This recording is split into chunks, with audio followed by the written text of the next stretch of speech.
Yo, what's up, YouTube? This is your boy Alex, and today is officially Wednesday. Alright, I want to make a couple of shout outs. I apologize to the women and to the men, younger, old, black or white, and Latina, and Latino, that I have not been making no thank you shout out video. So I'm going to be shouting some people out in this video. I'm going to be saying thank you to some women in this video. And we're going to go back to that format that every time somebody sees my YouTube videos in person, doesn't matter who you are, young or old, black or white, doesn't matter if you're Latina, Latino, doesn't matter who you are, I'll be shouting you out. I'll be saying thank you to you in the next YouTube video. Now, I want to say thank you to the sexy mamacita at 7-Eleven 24 hours ago. There's this Latina that works at 7-Eleven, and she does very good service at the cash register. And, she be, helping me with my arrangements and purchases.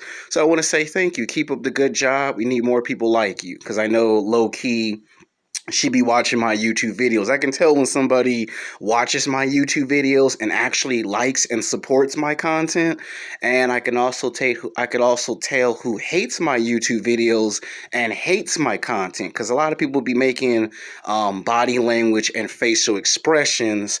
So I ain't forgot about you. I'm giving you a personal thank you on camera. So anytime you watch my YouTube videos, you know that I gave you a thank you and a thumbs up. The next person to say thank you to is today a girl from Big Lots. There's another sexy Latina girl. I think she low-key be watching my YouTube videos, and she recently got hired at Big Lots. Now, I'm not trying to, give you too much information because YouTube made some new rules, and one of the new rules is you cannot mention nobody's first and last name without permission. So no first names, no last names. We don't mention names. We just tell you the person, thank you for helping me with my purchase today at Big Lots. I really appreciate it. It's a big help to me. And we need more good people like you. And then, of course, there's one more thank you. Yes, it's a woman.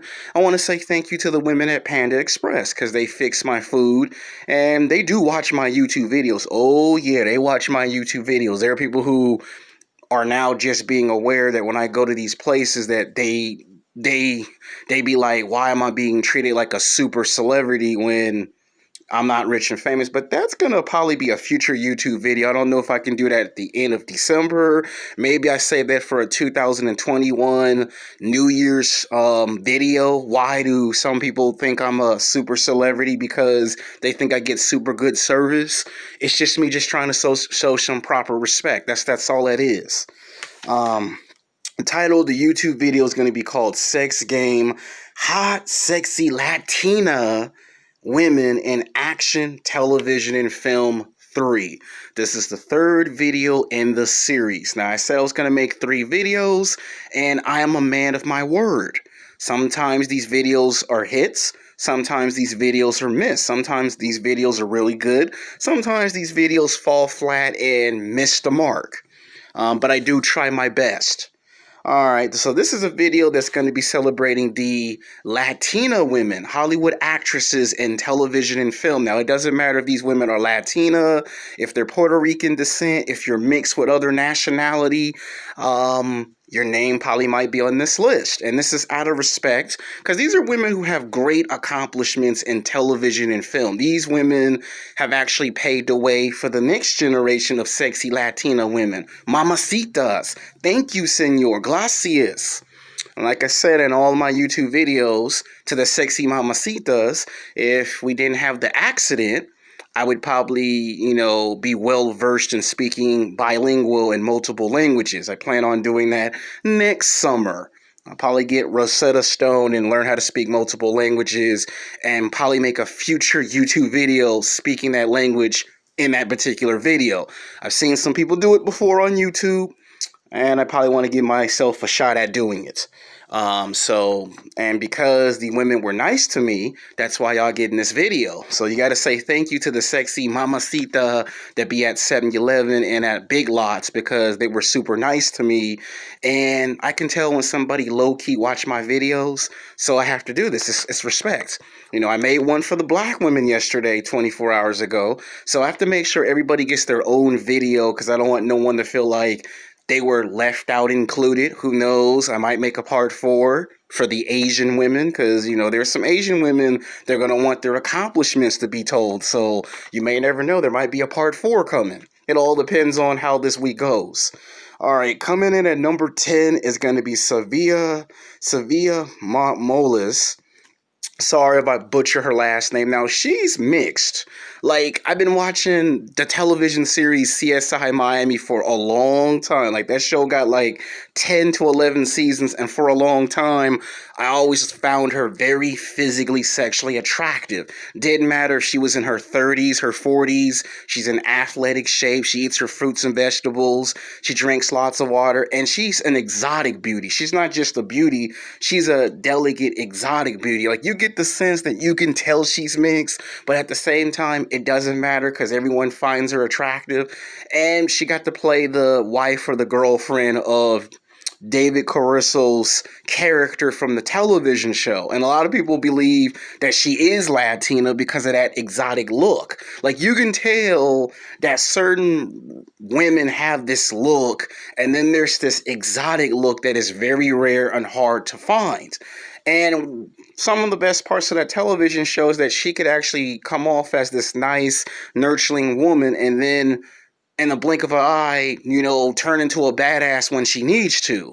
Like, some of her best highlights in that television show was probably the first five or six seasons. It would have been nice if they could have actually created a story arc where she actually joins the other characters and they go in and they fight the bad guys. Like, they eventually did it in later seasons. But you know what I mean. From the beginning, she's professional. She gets taken serious, and she do remind me of somebody that I used to work with at Disneyland. One of these girls was a chef. She reminds me of the chef because she would always have her hair all nice and fixed up. And I'd be like, man, her hair is fixed up. Man, this girl is fine.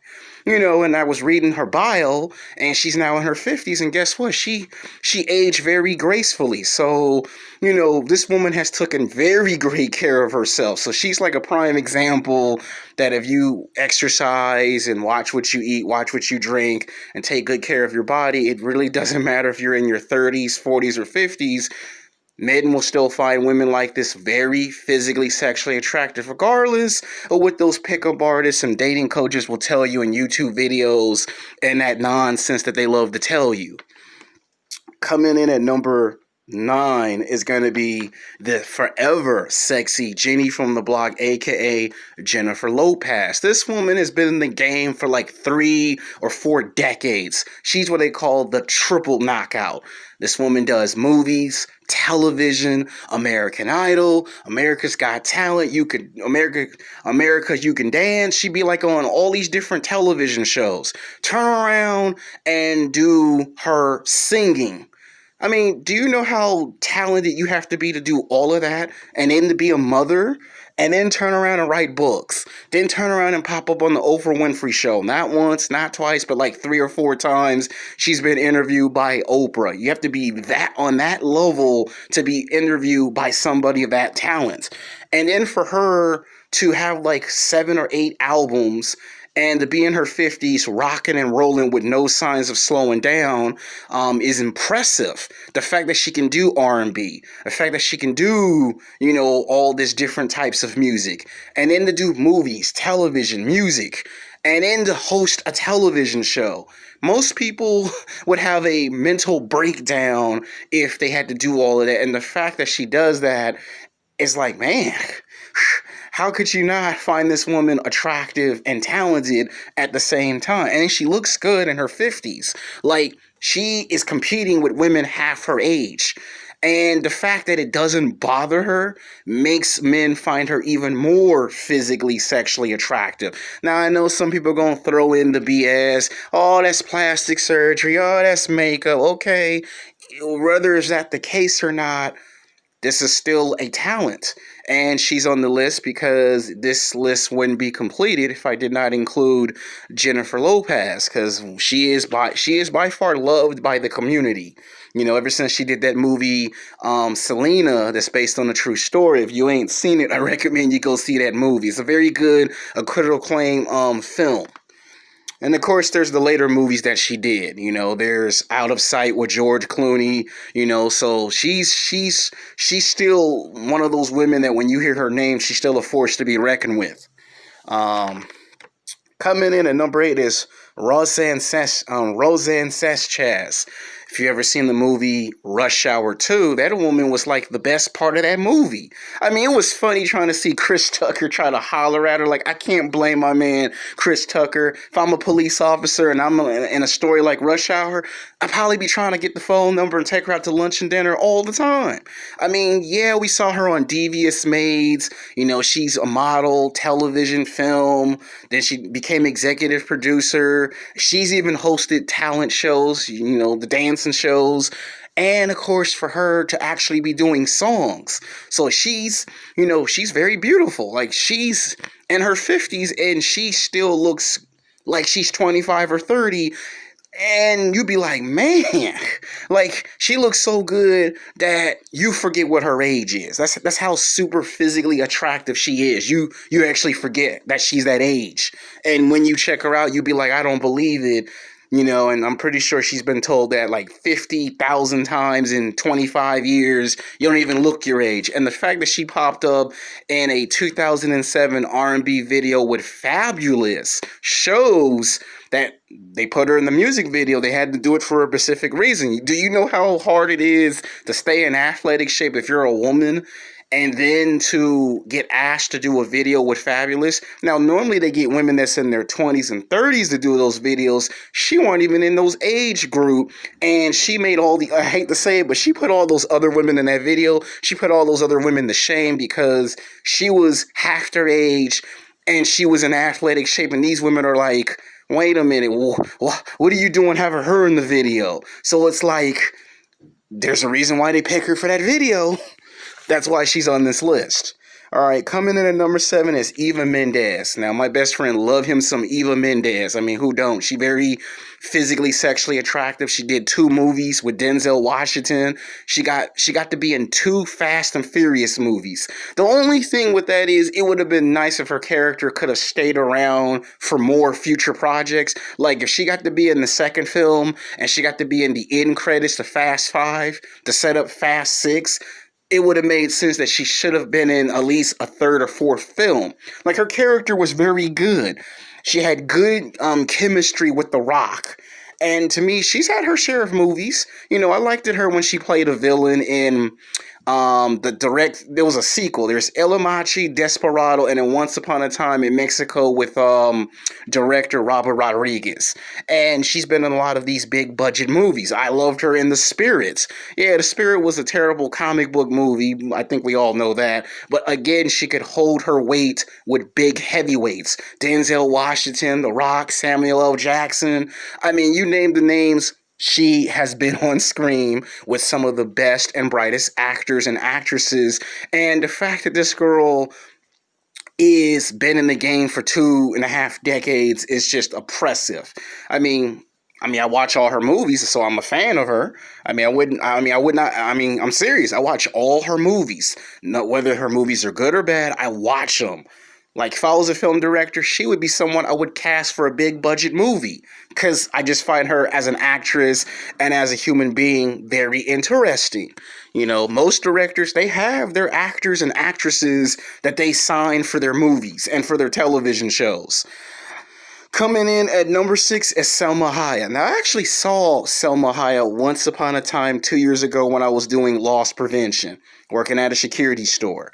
And even when she was in her 40s, I was like, man, this woman looked good. I mean, you can tell that she's a good actress. Like when they cast her in movies and television shows, you're getting the best performance from Salma Hayek, hands down. Doesn't matter if it's an action adventure, action drama, suspense thriller. It could be comedy, romantic comedy. It don't matter what the genre is. She delivers big. One of my favorite movies was Salma Hayek, and Quentin Terrace and Robert Rodriguez. They can contest to this. Dusk Till Dawn. There is nothing more fantastic than seeing a fine mamacita with a snake around her body. And at that time, this woman was in the best fit condition shape. Now, on the other hand, I couldn't do that. You could never pay me no amount of money to have a snake around me. And the fact she did it with so much confidence is like, oh my gosh, she's not scared of the snake. Like most people are terrified. I'm like Harrison Ford's Indiana Jones. I hate snakes. I'm just letting you know, I do not like snakes. I see a snake, that might be one of the times where I might run away because I do not like snakes. Doesn't matter what kind of snake it is, I probably will run away. If I don't run away, I'll probably move 50 feet back. But that movie, you could see her beauty and you could see the confidence and the fact that she could play the character as well as that scene. Everyone talks about that one scene that stands out in the movie. Like everyone said the best part of Dusk Till Dawn was that scene. The fact that she came in and you could see Quentin Terrace and his look, his reaction like, oh my God, we created some magic in this movie. Now say what you will about Dusk Till Dawn 2 and 3. And we know the sequels weren't all that good, but that first one, that's all I needed to see. Alright, coming in number 5 is Jessica Alba, the girl who played Sue Storm in Fantastic Four and in Sin City. Now, she is someone who, when you say Latina, oh, you know, the way she danced. Like when she did that movie called Honey, she showed right there that she was Latina. Now, I know there's some controversial too. Is she not? But the case was she's been in a whole bunch of movies. I loved her work in Machete, in the sequel of Machete. You know, I loved her in the Fantastic Four films. I liked her in Sin City. I watch all her movies. And to me, you know, she's interesting because she pretty much has that nice little innocent look where she plays a good version of herself, where in Sin City, she's that one bad girl that I think got all of us in trouble in high school and college. I'm pretty sure we all have had, I'm talking to you guys, to not just the women, but to you two men. This video's for both, women for men. I'll put it in the description and in the title of the video. I think we've all could relate that, yeah, we got ourselves in trouble in high school and college. When you watch Sin City, it answers why we like bad girls. And she was a representation of that character in both Sin City movies. Like, you wonder why we like the bad girl. When they tell you go for the good girl, we go for the bad girl. So technically, yeah, she a good-looking mamacita. All right, coming in at number 4 is Dawson. Now, why she's on this list? Because she's one of my favorite actresses. I like her in the first Sin City film. I saw her in the sequel. And I thought her character was very well written. And to me, the one thing I think that they could do for this franchise is to take that character and give her her own movie. Like, she had a strong fan following. Like, this is the type of bad girl they warned you about in high school and college. At the same time, she can play other characters. Like, I loved her in 2 seasons or 3 seasons of Luke Cage.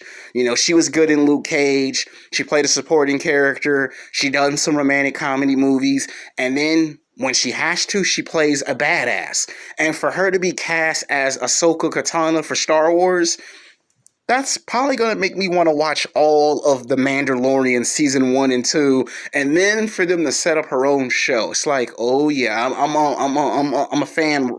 I'm a fan no matter what. And to me, it's good she's getting her own show. So if this becomes successful, it makes you wonder, maybe they should take her character, Gail, and give Gail her own show. Like, Gail's like that strong, powerful female character that men don't want to admit. But behind secret, they actually like a strong, powerful, dominant character like that they do find physically, sexually attractive. And the movie elements kind of showcase that there are some men out there that do like this. And then there's some men who don't like it. All right, coming in at number three is Sofia Varga. Now, she's another one of my favorite actresses. I think you know why, because she did a movie called Machete, the sequel, and to me, they made her play a villain.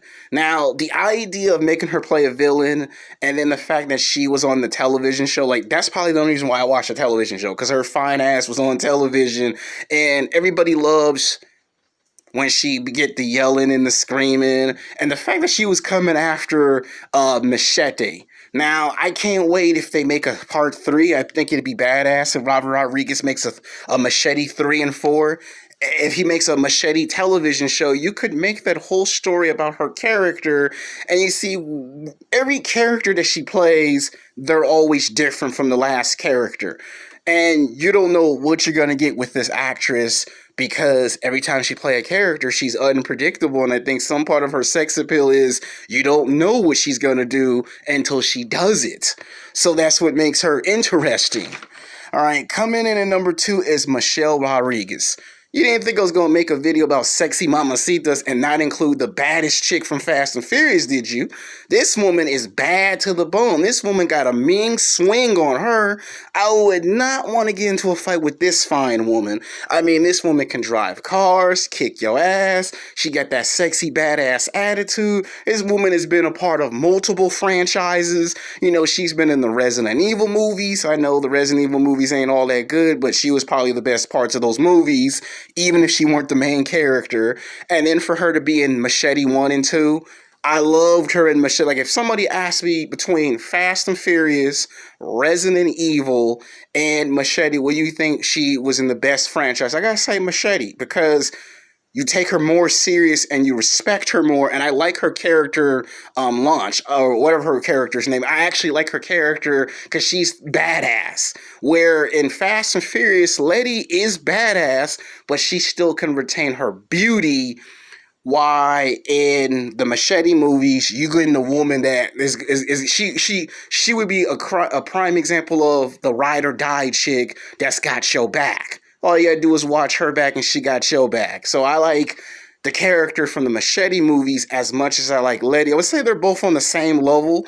And I think someone have asked Michelle Rodriguez that. I'm pretty sure she would agree with me at this point. And the fact that she does martial arts and she has other talents besides that shows that this woman could one day be a producer, a writer, and a director. You just may never know. I'm saying the one thing she needs is for one of these characters or both those characters to have their own spinoff. You make a Machete movie with just that character, people are going to watch it. You take Letty and make a Fast and Furious prequel and go back to when she was first starting out, people will go watch it. You know, you gotta have somebody like this. Coming in at number one is Eva Glory. Why we gotta have her at number one? Because this woman is kind of like another Jennifer Lopez. She's a triple knockout. This woman's producer, executive producer. She's been in television and film. This woman has co-write stuff. And this woman kind of if you're a Latina woman, she kind of set the standard for what she expects future generations to follow. And then her getting into the ties of political. So now she's starting to get into the political arena. And she's showing you she can do more than just be a cute face and be in television and film. She's showing you she can do more than just that. So it's like, when you see this woman, she's more than meets the eye. So that's why we put her at number one. Plus, she's very physically, sexually attractive. I mean, this woman likes to have fun. This woman likes to get serious. And this woman knows how to get very creative and unpredictable. Like, that's one of the times where a guy would be like, man, I want to take this woman out to lunch and dinner. So these are my picks. I'm pretty sure most of y'all will like my picks. I understand if your favorite actress ain't on this list. Maybe in a future video. Not everyone will be upset by this. This is probably a good video. Until next time, peace.